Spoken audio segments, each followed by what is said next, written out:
Assalamualaikum warahmatullahi wabarakatuh. Selamat pagi, selamat siang, selamat sore, dan selamat malam semuanya. Di sini kami dari kelompok 2 akan menjelaskan materi mengenai amphibians, the first terrestrial vertebrates, di mana kami beranggotakan yang pertama Ilman Nur Ilahi NPM 1821544045, yang kedua Arif Hidayat NPM 1821544047, yang ketiga Dinda Afifah Rahmahsari NPM 1821544038, yang keempat Nia Kurnia NPM 1821544034, dan yang terakhir adalah Sinta Nuryani NPM 1821544066. Langsung saja ke materi yang pertama, yaitu mengenai perspektif evolusi, hubungan filogenetik. Amphibia. Amphibia berasal dari bahasa Yunani, yaitu amphi yang berarti dua dan bios yang berarti hidup. Jadi, amfibi adalah hewan bertulang belakang yang hidup di dua alam, yakni di air dan di daratan. Amfibi merupakan tetrapoda, di mana tetra artinya 4 dan podos artinya kaki. Nama tersebut diambil dari adanya 4 lengan dan kaki yang berotot dengan jari-jari kaki dan jari-jari tangan atau digit. Hubungan filogenetik. Beberapa bagian dunia saat masa Devon mengalami siklus pergantian musim kemarau yang diikuti dengan curah hujan yang lebat, dan kemudian musim kemarau lagi, dan seterusnya.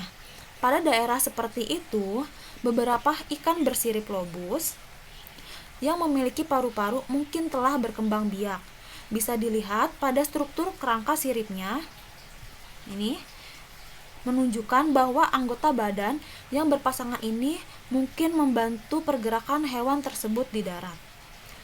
Morfologi tetrapodomorph, ikan yang mirip dengan tetrapoda, memberikan indikasi peralihan dari air ke kehidupan darat.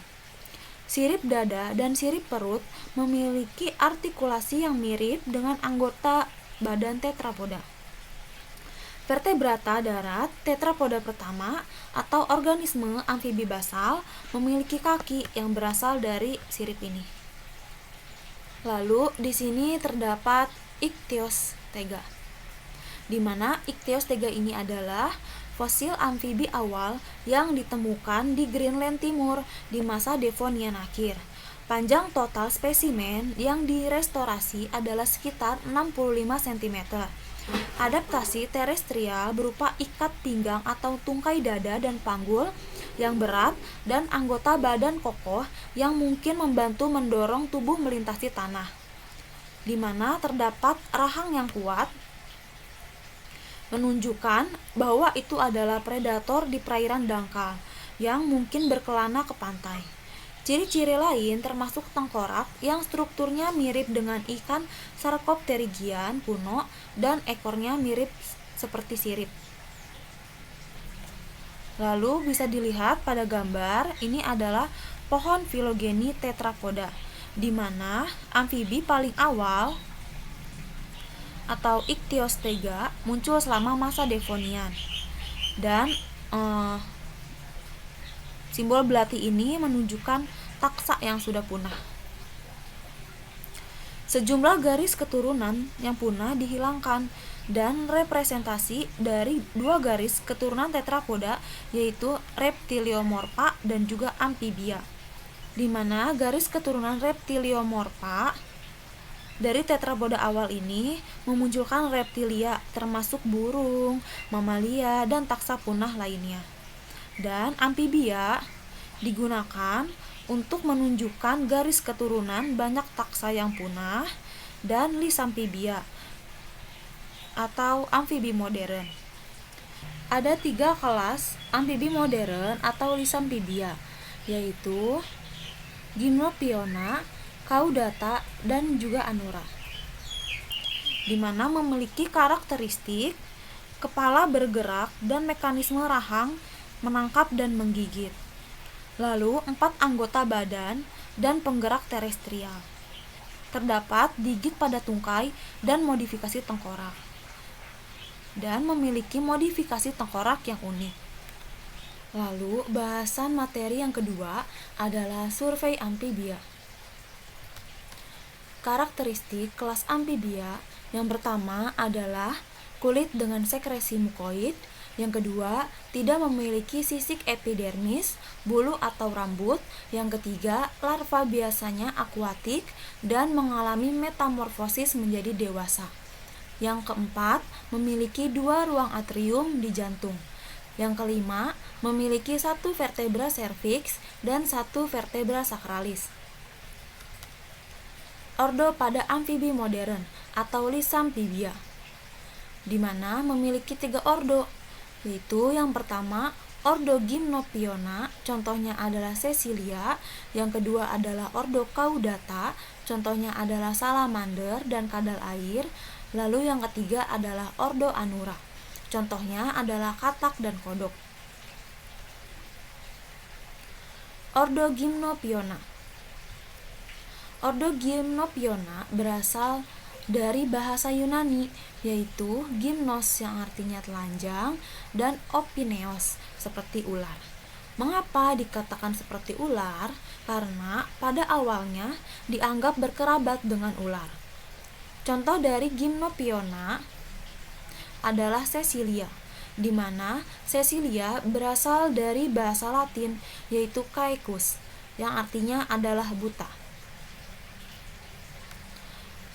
Karakteristik dari ordo Gymnophiona.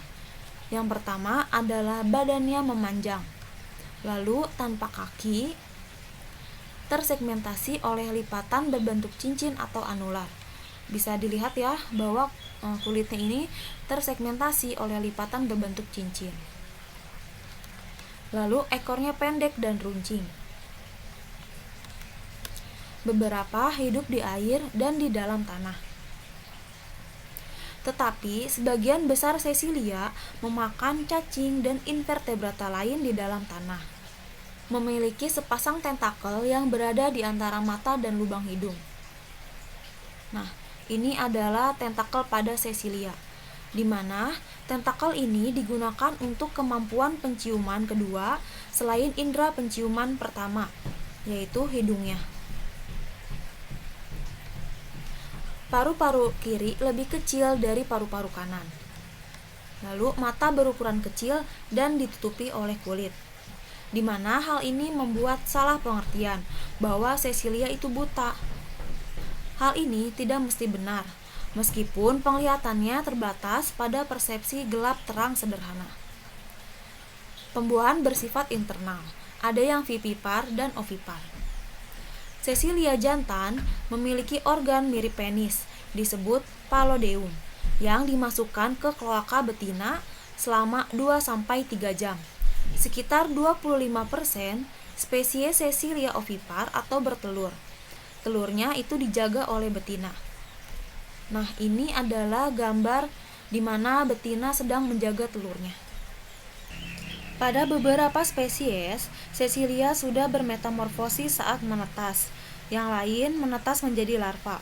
Larvanya tidak sepenuhnya hidup di dalam air, tetapi menghabiskan waktunya di tanah dekat air.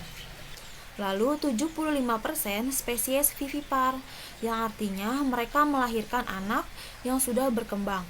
Janinnya diberi makan dalam tubuh betina dari sel-sel oviduk, yang mereka makan dengan gigi pemegang khusus. Famili Cecilia, di mana terdapat 3 famili, yaitu yang pertama famili Cecilidae, di mana memiliki karakteristik Cecilia darat dan akuatik. Dan ada yang ovipar dan juga ada beberapa spesies yang vivipar. Biasanya tidak ada tahap larva akuatik. Memiliki panjang sekitar 10 cm sampai 1,5 meter. Sebagian besar berada di Amerika Tengah dan Selatan. Contoh dari famili ini adalah Boulengerula titanus. Lalu famili yang kedua adalah Ichthyopidae. Adalah keluarga asiatik ekor Cecilian, di mana memiliki karakteristik Cecilia darat dengan larva air. Memiliki panjang hingga 50 cm. Ditemukan di Asia Selatan dan Asia Tenggara. Contohnya adalah Ichthyopis glutinosus.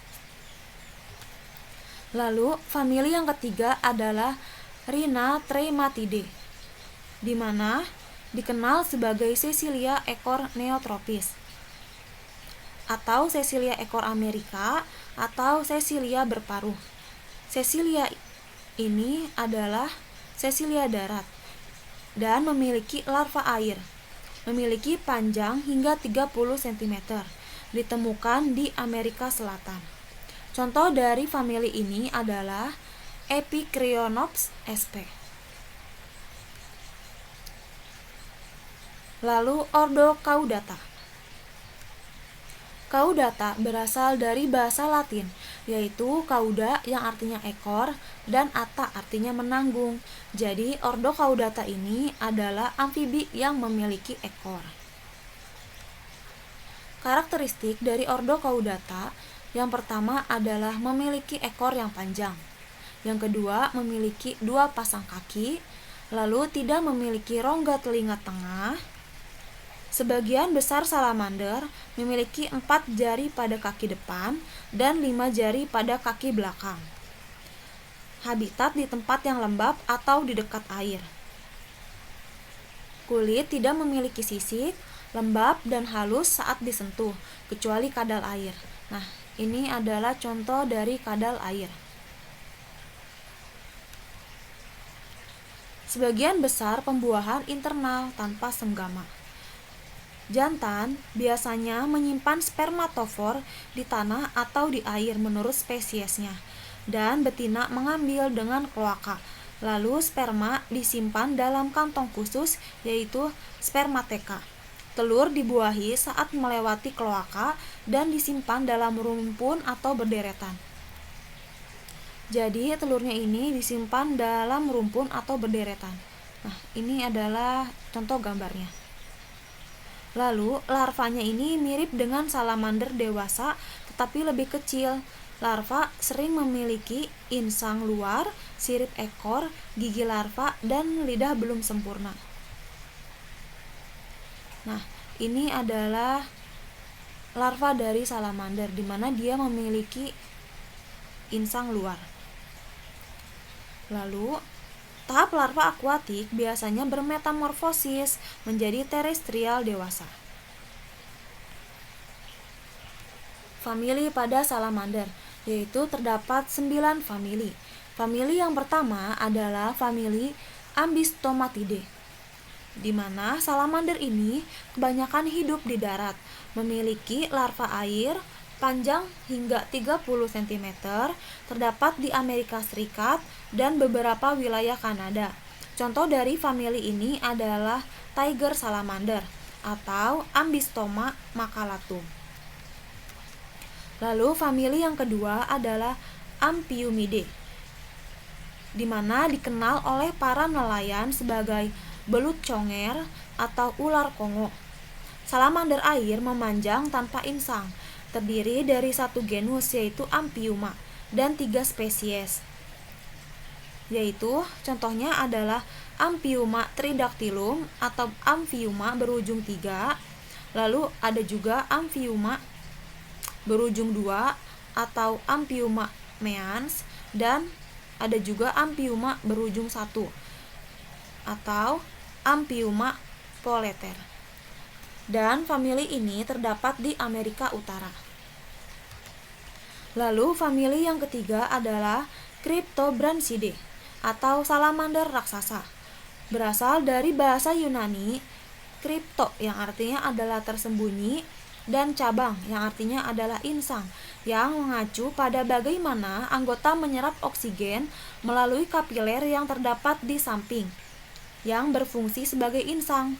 Sepenuhnya adalah akuatik. Fertilisasi eksternal, 1 spesies di Amerika Utara dan 2 spesies di Asia Timur, yaitu Cina dan Jepang. Nah, contohnya adalah Andrias japonicus. Nah, ini adalah spesies yang berasal dari Jepang. Lalu famili yang keempat adalah Hinobidae atau salamander Asia. Memiliki karakteristik hidup di darat atau akuatik. dengan fertilisasi eksternal dan mempunyai larva air dan terdapat 55 spesies di Asia. Contoh dari famili ini adalah Hinobius abeyi. Lalu yang kelima adalah famili Plethodontidae atau salamander tanpa paruh, bersifat akuatik atau terestrial. Beberapa dengan larva air dan lainnya yang bertelur di darat dan melewati tahap larva. Sebagian besar spesies berasal dari belahan bumi barat, dari British Columbia hingga Brazil. Meskipun beberapa spesies ditemukan di Sardinia, Eropa, di selatan pegunungan Alpen, dan Korea Selatan. Contoh dari famili ini adalah Batrachoseps attenuatus. Lalu famili yang selanjutnya adalah Proteidae atau salamander air, di mana mengalami paidomorfosis, adanya karakteristik larva pada salamander dewasa, dan mempertahankan insang luarnya.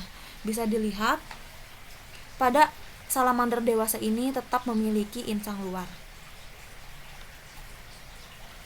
Karena pernapasan kulit dan paru-paru saja tidak cukup untuk pertukaran gas, mud pupis harus bergantung pada insang eksternal sebagai alat utama pertukaran gas mereka. Terdapat 6 spesies di Amerika Utara, yaitu genus Necturus, dan 1 di Eropa, yaitu Proteus. Contohnya adalah Necturus maculosus. Famili salamander yang berikutnya adalah Rhyacotritonidae, di mana disebut juga dengan toren salamander, adalah salamander semi-akuatik dengan larva air. Terdapat 4 spesies di Amerika Utara dan memiliki panjang lebih pendek dari 10 cm. Contohnya adalah Rhyacotryton variegatus. Lalu famili yang selanjutnya adalah Salamandridae. Salamander darat dan akuatik dengan larva akuatik. Tidak memiliki tulang rusuk di setiap tubuh mereka, serta permukaan kulit yang kasar. Telah diidentifikasi di belahan bumi utara sampai Eropa, Asia, ujung utara Afrika, dan Amerika Utara.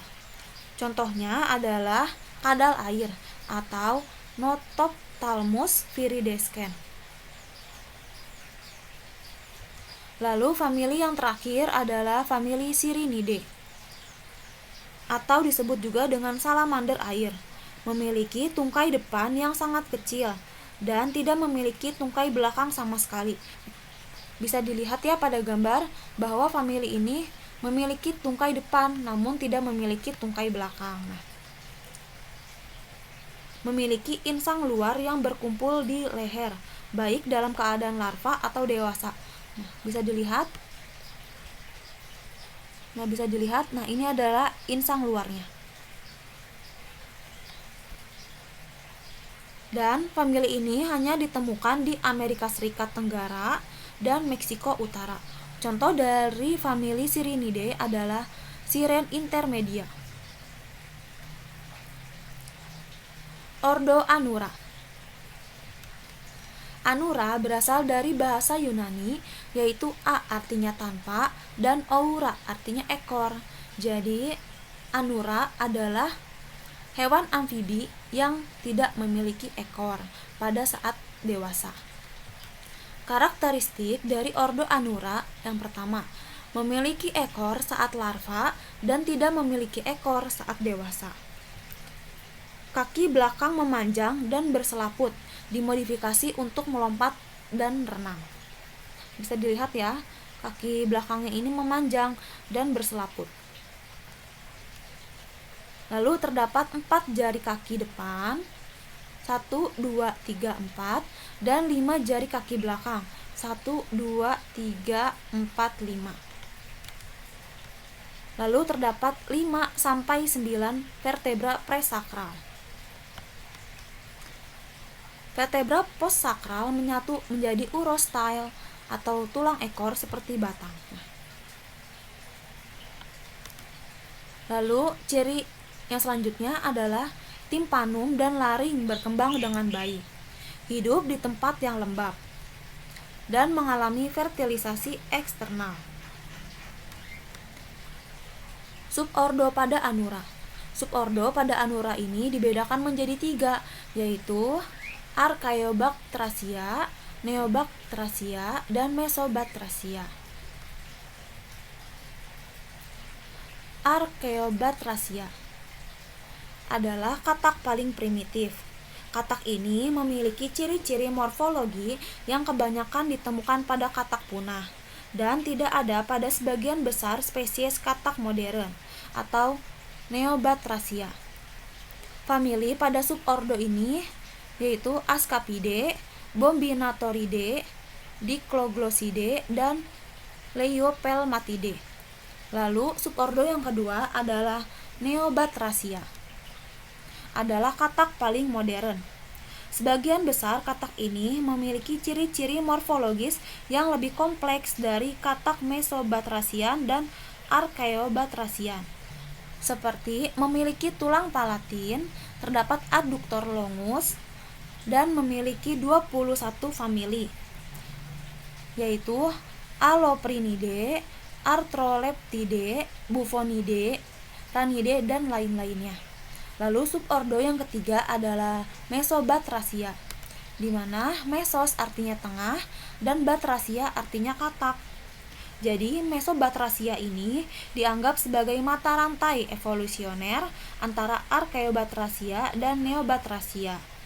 Rumpun dalam subordo Mesobatracia umumnya mengandung ciri-ciri morfologis yang khas dari kedua subordo lainnya.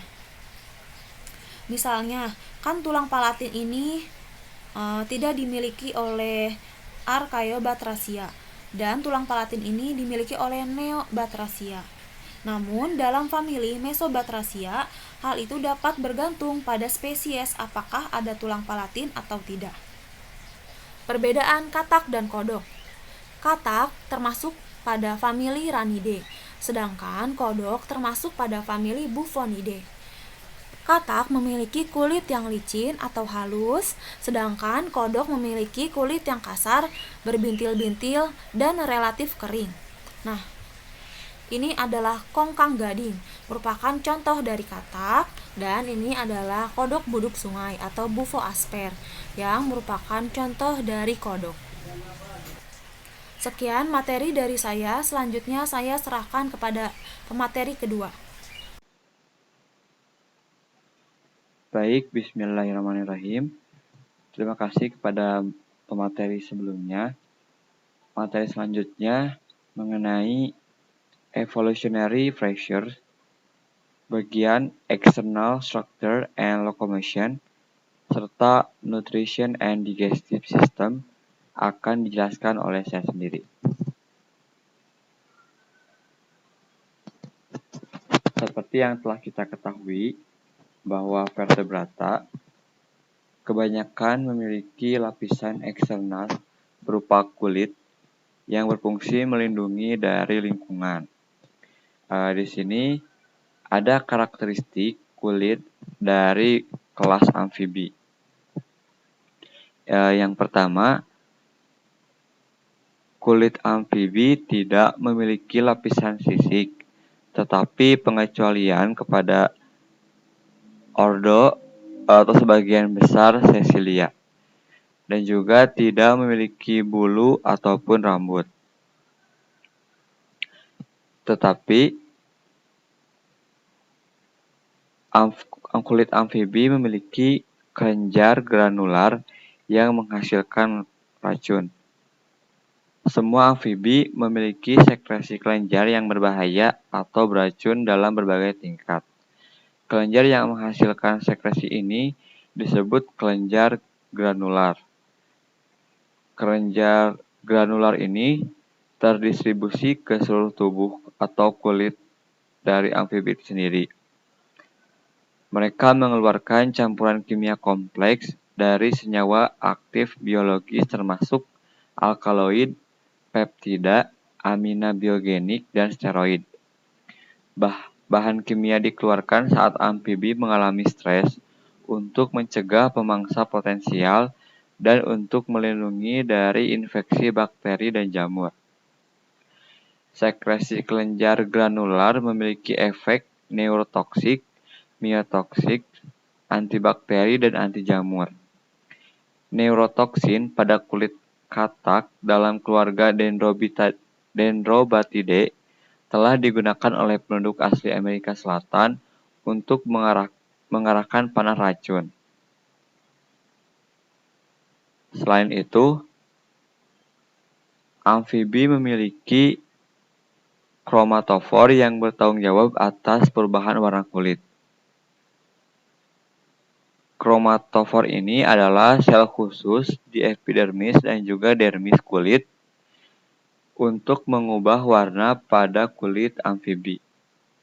Pewarnaan kriptik, pewarnaan aposematik, dan mimikri semuanya umum pada amfibi. Selain itu, kulit kebanyakan amfibi bertekstur halus, meskipun penebalan epidermis dapat menghasilkan kutil, cakar, atau tekstur amplas berupa kasar yang biasanya merupakan hasil dari endapan keratin atau pembentukan daerah tulang yang keras.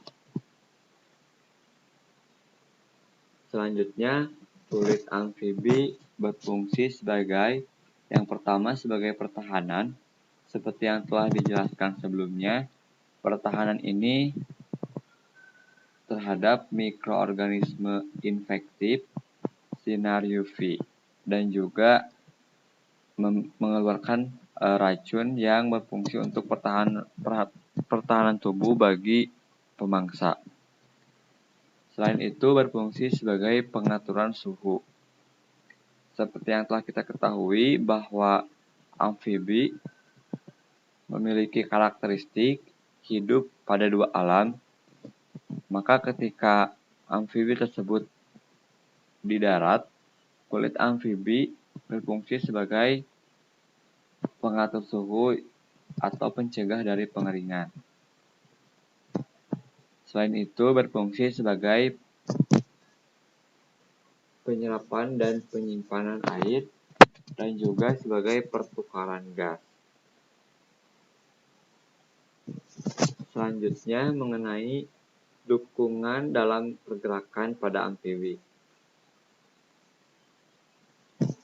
Pada vertebrata peralihan dari air ke darat, kerangka tersebut dimodifikasi untuk memberikan dukungan terhadap gravitasi dan harus cukup kuat untuk menopang otot yang relatif kuat yang mendorong vertebrata darat melintasi daratan. Tengkorak amfibi berbentuk pipih, relatif lebih kecil, dan memiliki lebih sedikit elemen tulang daripada tengkorak ikan. Perubahan ini meringankan tengkorak sehingga dapat ditopang keluar dari air. Perubahan struktur rahang dan otot memungkinkan vertebrata darat menghancurkan mangsa yang ada di mulut. Tidak seperti ikan, amfibi memiliki leher. Vertebrata pertama adalah vertebrata serviks yang bergerak ke belakang tengkorak dan memungkinkan mengangguk secara vertikal.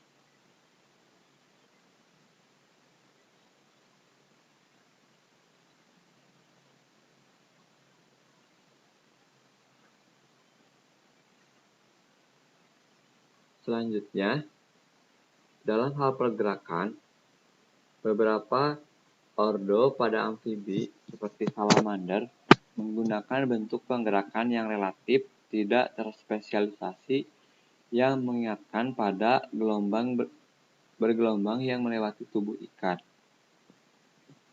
Salamander darat juga bergerak dengan pola gerakan anggota badan dan tubuh di mana gerakan alternatif pelengkap. Gerakan tersebut dihasilkan dari kontraksi otot yang membuat tubuh melengkung untuk memajukan langkah anggota tubuh. Seperti pada gambar 19-10 di bawah ini. Sementara itu, sesilia memiliki pergerakan seperti akordeon, di mana bagian tubuh yang berdekatan mendorong atau menarik ke depan secara bersamaan. Tungkai belakang yang panjang dan konsep panggul dari Anura dimodifikasi untuk melompat. Tulang punggung dan panggul atau ilium memanjang ke anterior dan menempel dengan aman pada kolom vertebral. Dan urostil meluas ke posterior dan menempel ke panggul. Selanjutnya, nutrisi dan sistem pencernaan. Umumnya amfibi dewasa adalah karnivora yang memakan berbagai macam invertebrata. Namun, makanan ordo Anura lebih beragam. Pada artikel dijelaskan bahwa Anura juga memangsa sebagian mamalia kecil seperti tikus atau sebagainya. Sebagian larva adalah herbivora dan mereka memakan alga atau tumbuhan kecil lainnya. Pada kelas amfibi ini, penciuman memainkan peran penting dalam deteksi mangsa seperti oleh salamander dan juga Cecilia. Selanjutnya, struktur gigi amfibi itu unik. Rahang tetrapoda kuno seperti Ichthyostega dibatasi oleh gigi kerucut tajam yang dipasang oleh soket dangkal atau akrodon. Amfibi modern memiliki gigi pedicelata di mana dentin dari mahkota gigi atas dan dasar gigi mengalami kalsifikasi dan mengeras. Dentin antara mahkota dan pangkal tidak mengalami kalsifikasi yang membuat gigi agak fleksibel, serta dapat menekuk ke dalam tetapi tidak terlalu keluar. Baik, mungkin itu saja materi yang saya dapat sampaikan. Materi selanjutnya akan dilanjutkan oleh teman saya. Terima kasih. Wassalamualaikum warahmatullahi wabarakatuh. Baik, materi selanjutnya akan dilanjutkan oleh saya, Dinda Viva. Materi selanjutnya yaitu sirkulasi, pertukaran gas, dan regulasi suhu.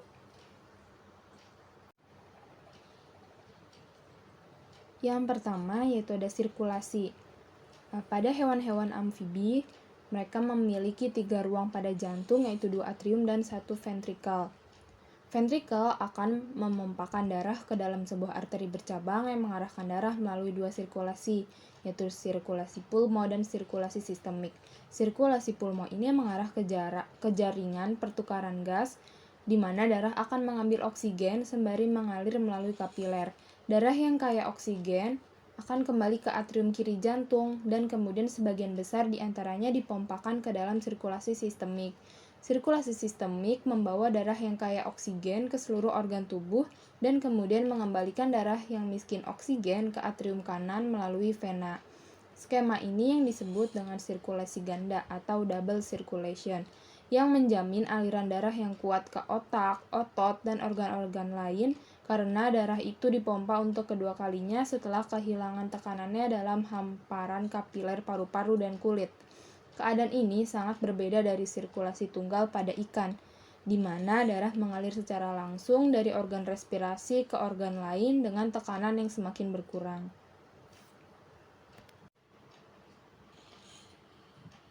Hewan amfibi ini juga mempunyai sistem limfatik. Selain sistem vaskular yang mengedarkan darah, amfibi memiliki sistem limfatik yang berkembang dengan baik berupa pembuluh tanpa ujung yang mengembalikan cairan, protein, dan ion yang disaring dari lapisan kapiler di ruang jaringan ke sistem peredaran darah. Sistem limfatik juga mengangkut air yang diserap ke seluruh kulit. Tidak seperti vertebrata lainnya, amfibi memiliki pembuluh kontraktil yang disebut jantung limfatik, yang memompa cairan melalui sistem limfatik. Ruang limfatik antara otot dinding tubuh dan kulit mengangkut dan menyimpan air yang diserap ke seluruh kulit.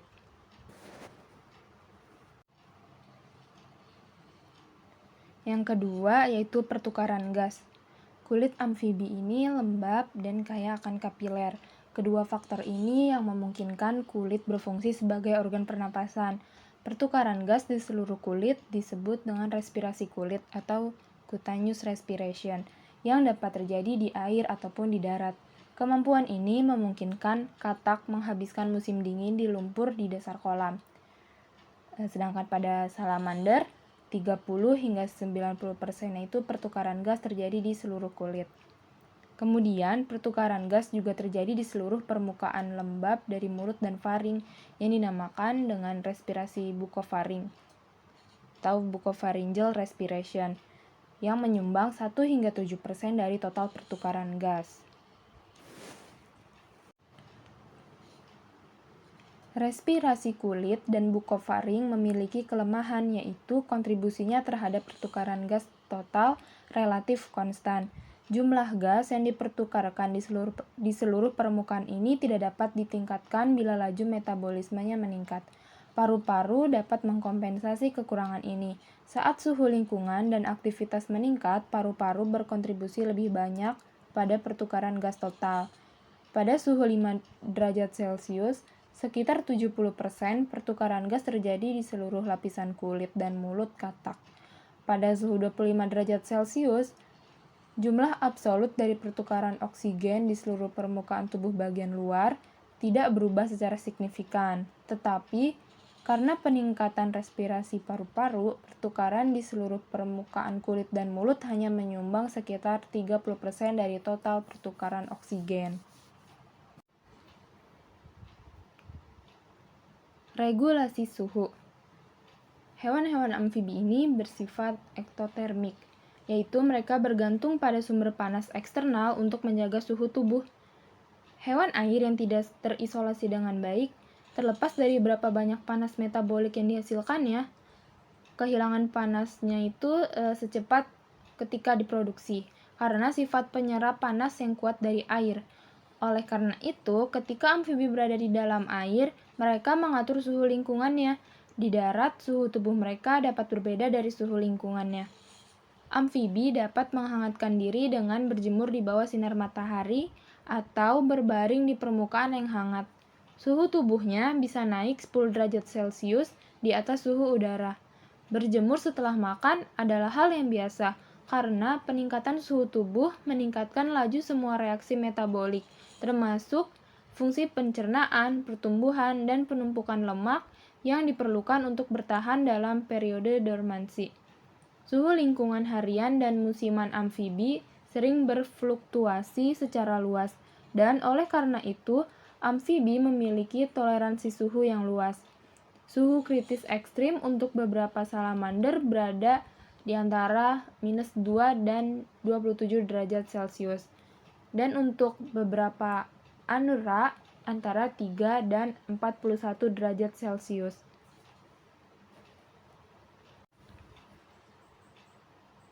Selanjutnya yaitu fungsi saraf dan sensorik. Sistem saraf amfibi sama dengan vertebrata lainnya, yaitu otak vertebrata dewasa berkembang dari 3 subdivisi embriologis. Pada amfibi, otak depan berisi pusat penciuman dan daerah yang mengatur perubahan warna dan fungsi visceral. Otak tengah berisi daerah yang disebut tektum optik yang mengasimilasi informasi sensorik dan memulai respon motorik. Otak tengah juga memproses informasi sensorik visual. Otak belakang berfungsi dalam koordinasi motorik dan mengatur detak jantung dan mekanisme pernafasan.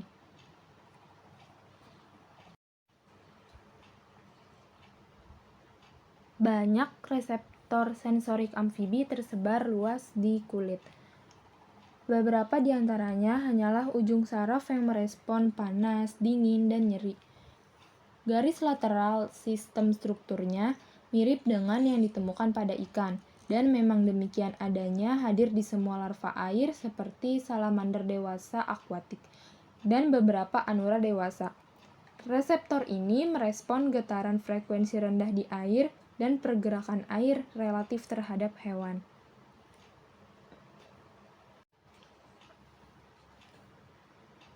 Reseptor sensorik amfibi, terutama mata dan telinga, diadaptasi untuk berfungsi di darat. seperti pada slide selanjutnya. Penglihatan adalah salah satu indera terpenting pada amfibi karena mereka sering merespon gerakan mangsanya. Mata beberapa amfibi, yaitu pada anura dan beberapa salamander, ada di depan kepala, memberikan penglihatan binokular dan persepsi kedalaman yang berkembang baik yang diperlukan untuk menangkap mangsa. Amfibi lain dengan mata samping yang lebih kecil pada beberapa salamander tidak memiliki penglihatan binokular. Kelopak mata bawah amfibi bisa digerakkan, membersihkan, dan melindungi mata. Sebagian besar transparan dan disebut dengan membran pengelip. Ketika bola mata menarik kembali ke orbit tengkorak, membran pengintai ditarik ke atas kornea. Selain itu, kelenjar orbital melumasi dan mencuci mata. Kelopak mata dan kelenjar menjaga mata bebas dari debu dan kotoran lainnya. Lensa matanya besar dan hampir bulat. Diatur kembali dari kornea dan lipatan epitel yang disebut iris mengelilinginya. Iris bisa melebar atau mengerut untuk mengontrol ukuran pupil. Pemfokusan atau akomodasi melibatkan pembiasan sinar cahaya ke titik fokus pada retina. Gelombang cahaya yang bergerak dari udara melintasi kornea dibiaskan karena perubahan kepadatan antara kedua media tersebut. Lensa memberikan pembiasan lebih lanjut. Seperti mata kebanyakan tetrapoda, mata amfibi berfokus pada objek yang jauh saat mata sedang istirahat. Untuk fokus pada benda dekat, otot lentis busur derajat harus menggerakkan lensa ke depan. Pada retina terdapat reseptor yang disebut sel batang dan kerucut. Dengan adanya kerucut menunjukkan bahwa amfibi dapat membedakan beberapa panjang gelombang cahaya. Kemudian, interkoneksi saraf di retina memungkinkan amfibi untuk membedakan antara mangsa serangga terbang, bayangan yang mungkin memperingatkan predator yang mendekat.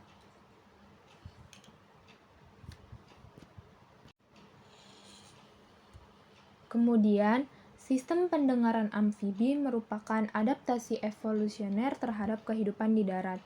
Hal ini mentransmisikan baik getaran yang ditularkan di bawah tanah dan getaran udara.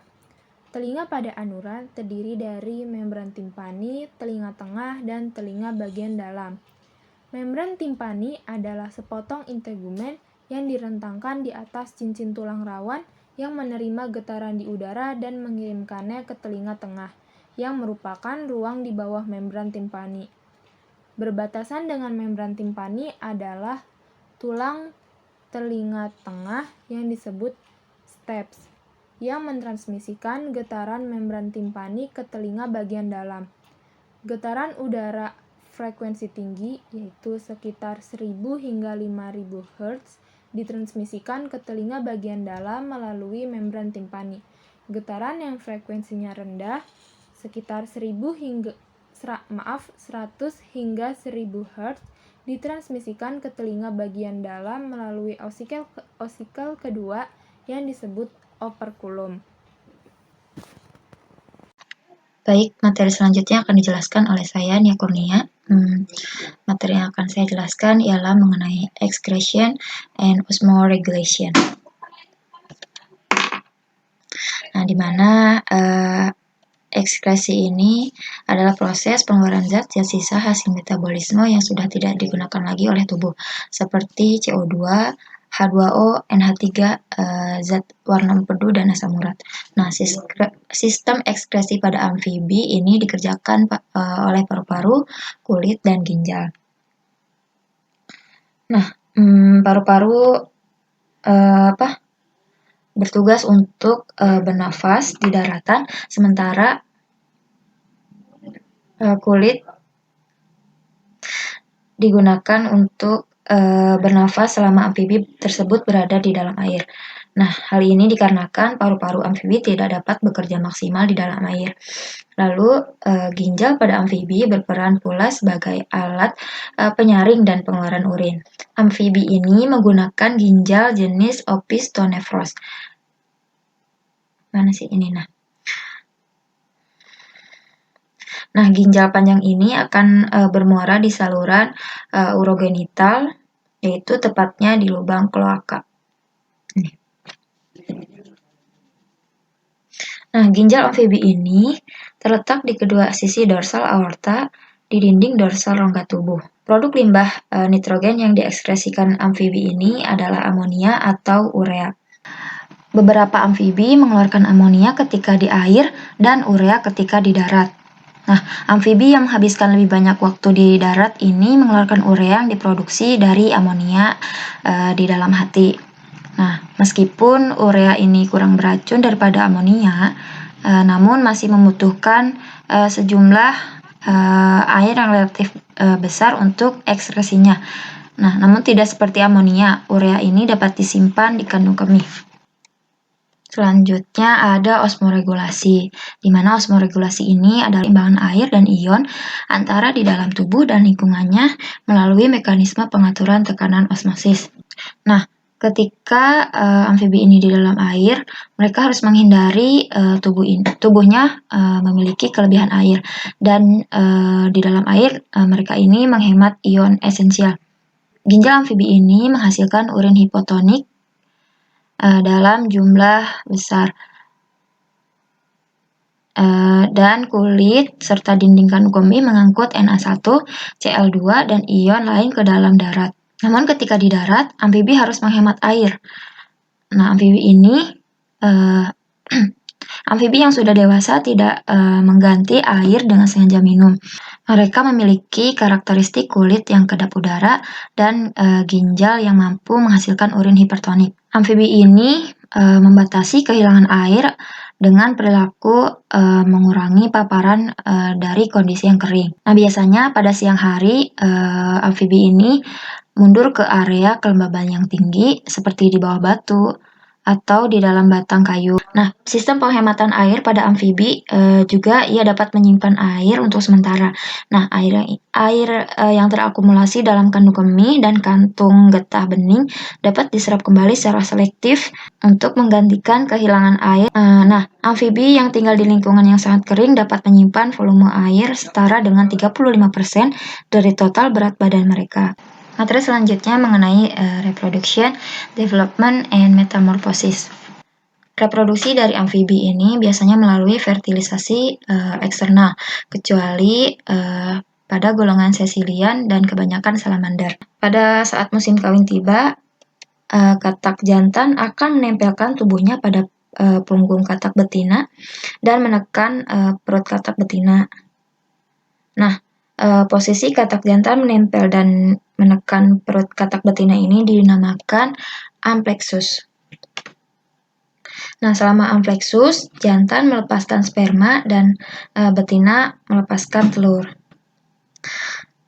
Dalam banyak anuran, jantan memiliki digit yang besar untuk memeras telur dari betina.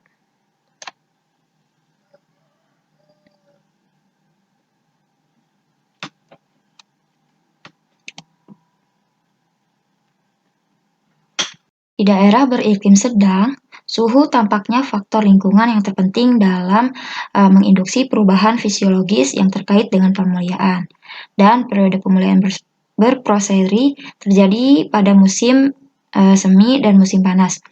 Namun dalam daerah tropis, pembiakan amfibi berkorelasi dengan musim hujan. Nah, sebelum lanjut ke pembahasan mengenai perkembangan dan metamorfosa dari amfibi, saya akan menjelaskan terlebih dahulu mengenai vokalisasi yang biasanya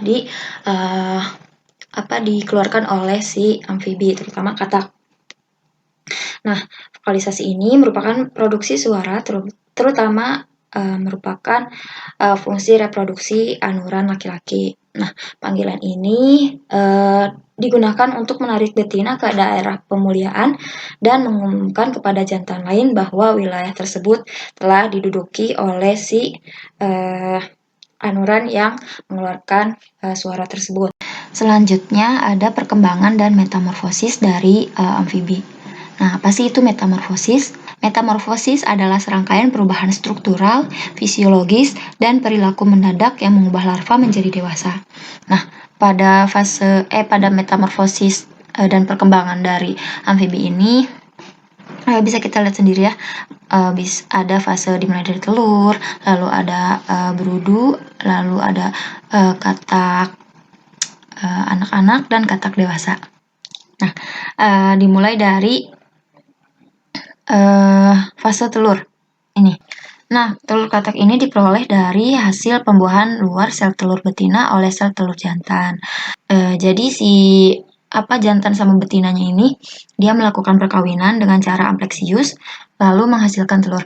Nah, telur katak ini umumnya ditemukan secara berkelompok karena disatukan oleh semacam jeli yang bening ini. Nah, setelah bertelur, induk katak umumnya akan meninggalkan telur-telurnya itu dan membiarkannya tumbuh secara alami. Nah, dalam satu kali proses pembuahan, induk katak bisa mengeluarkan 20.000 telur dengan jumlah 3 kali reproduksi setiap tahunnya. Perkembangan fase telur dalam metamorfosis katak ini berlangsung selama 20 hari. Selama itu, embrio menggunakan cadang makanan dari kuning telur untuk pertumbuhan berbagai organ hingga ia siap menetas dan menjadi berudu. Atau biasa kita sebut dengan kecebong. Nah, yang kedua ada fase berudu. Nah, setelah berkembang 21 hari tadi, embrio ini akan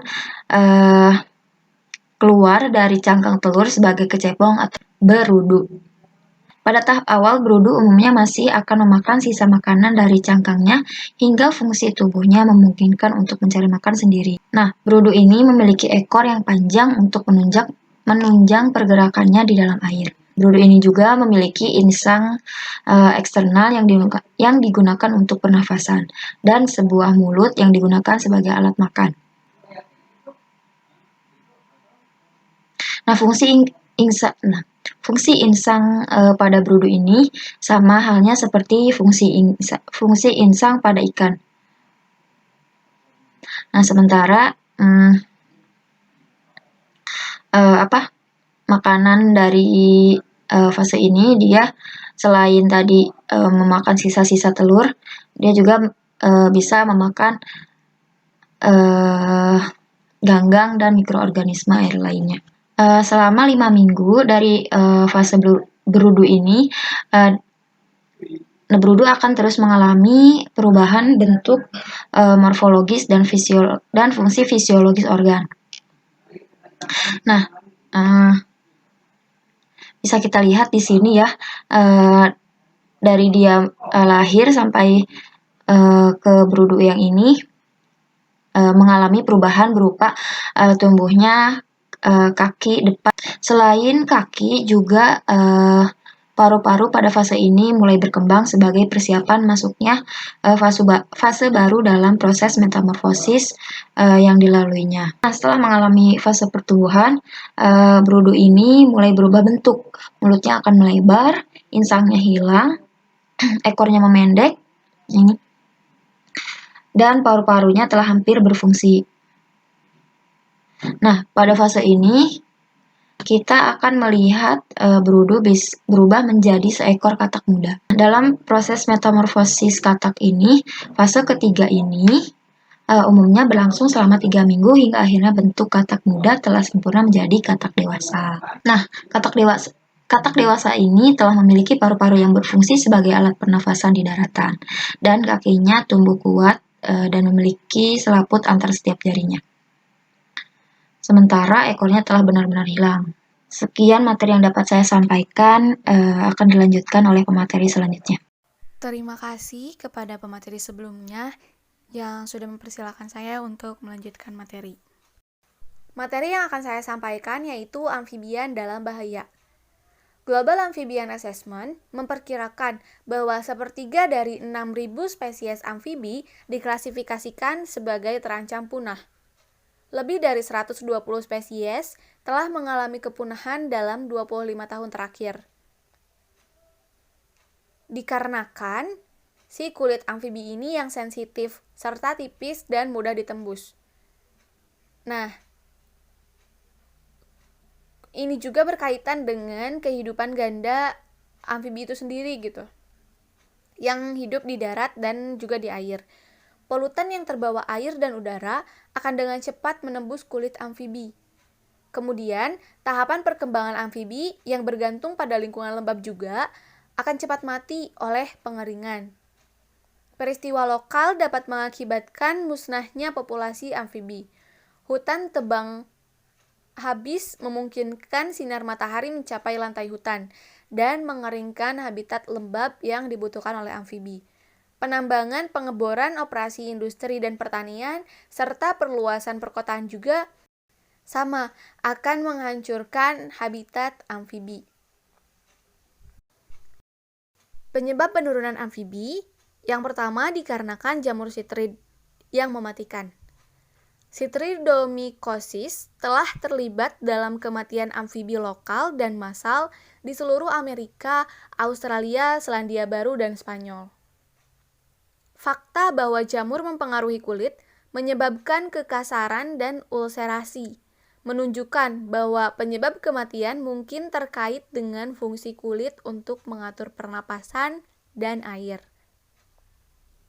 Jamur juga bisa menghasilkan racun.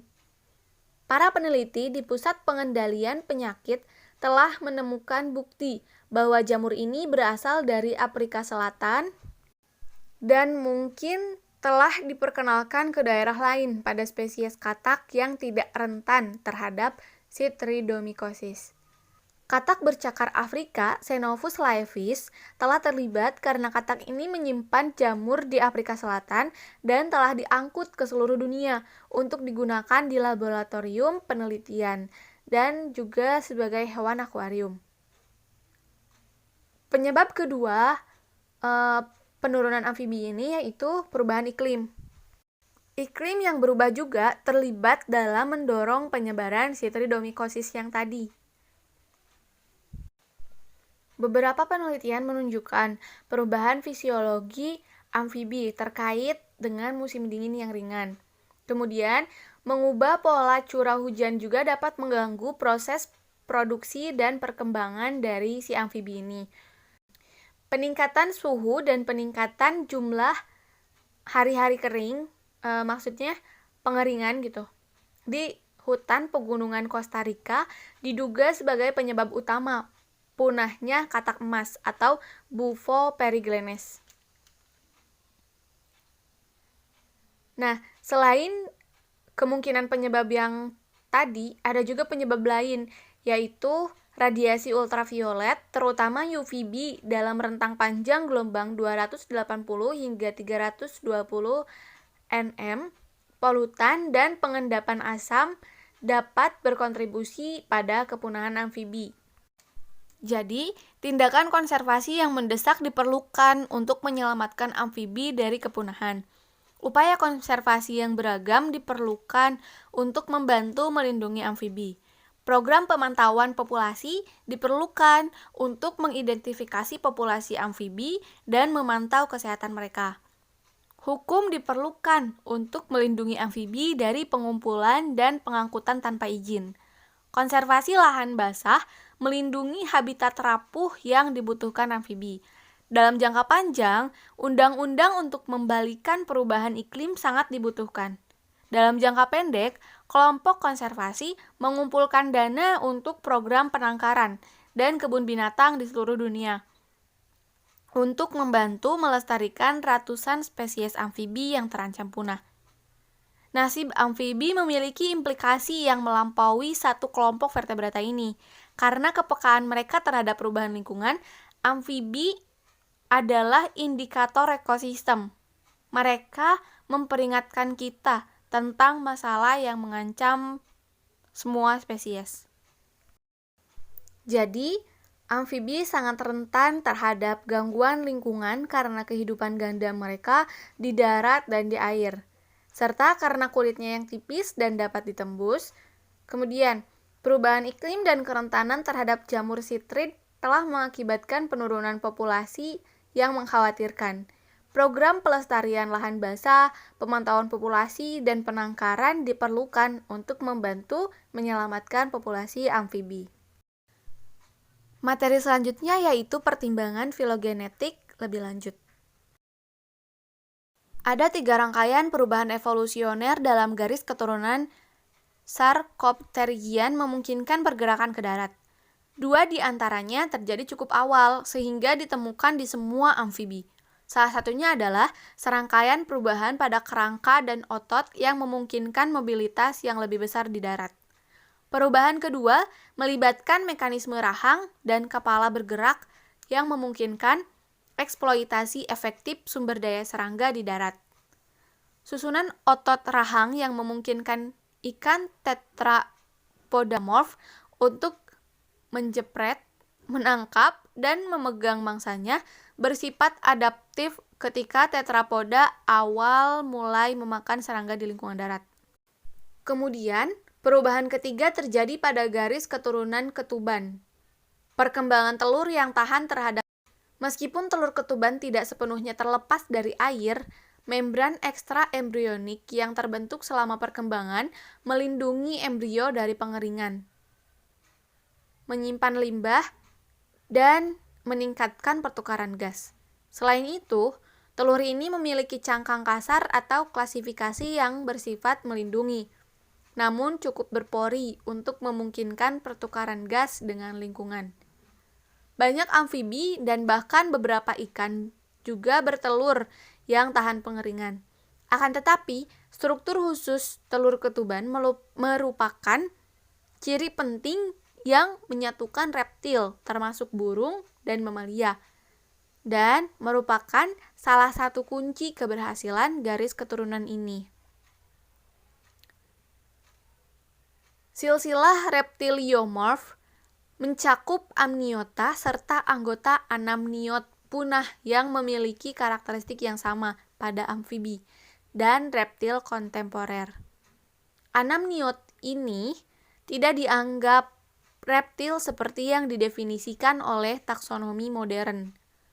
Meskipun evolusi dari tetrapoda basal ke amniot berlangsung cepat dan meninggalkan catatan yang tidak lengkap, modifikasi kerangka aksial dan apendikular dari kelompok Reptiliomorph tertentu memberikan bukti kuat bahwa mereka berada pada garis keturunan amniot basal.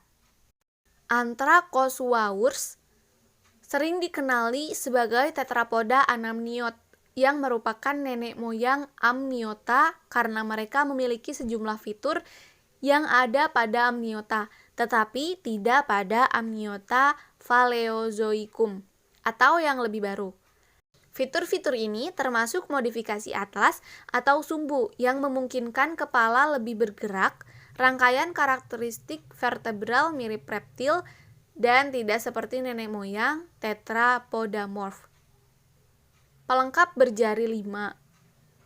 Anthracosaurus memiliki kulit kedap air, tetapi tidak seperti amniota, mereka terikat pada air untuk reproduksi dan memiliki postur tubuh primitif, lebih mengandalkan otot dinding tubuh untuk bergerak dan kerangka postkranial mirip amfibi.